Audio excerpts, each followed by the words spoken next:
दो सैनिक गश्त पर हैं। अचानक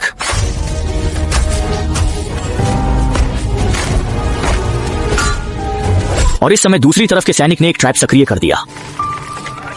सैनिकों ने सब कुछ ठीक समझा, लेकिन अचानक शिकारी जाल पर पैर रखा, वह जाल में फंस गया।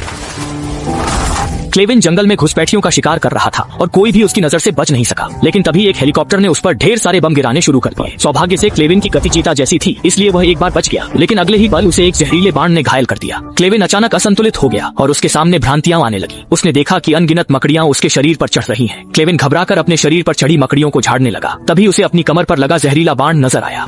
जब उसने उसे निकाला तो भ्रांतियां भी गायब हो गईं और विदेशी अब छिपे नहीं रहे।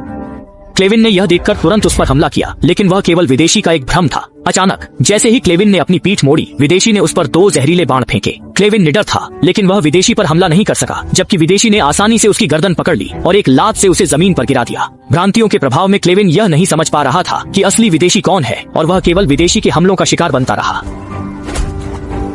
क्लेविन मुश्किल से एक को पकड़कर जमीन पर पीट रहा था, लेकिन उसे नहीं पता था कि वह एक खाली स्थान पर हमला कर रहा है और असली विदेशी पहले ही उसके पीछे आ चुका है। जब विदेशी क्लेविन को मारने ही वाला था, तभी एक तीर अचानक उसकी खोपड़ी को चीरता हुआ निकल गया और वह तीर कार्ली द्वारा चलाया गया था। इस समय क्लेविन पहले से ही बेहोश हो रहा था। कार्ली ने क्लेविन को बचाने के लिए अपनी दादी का रहस्यमय तरल निकाला और उसे फिर से क्लेविन को पिलाया। क्लेविन के दिमाग में फिर से रहस्यमय प्रतीक उभरने लगे और अगले ही पल क्लेविन चमत्कारिक रूप से जीवित हो गया।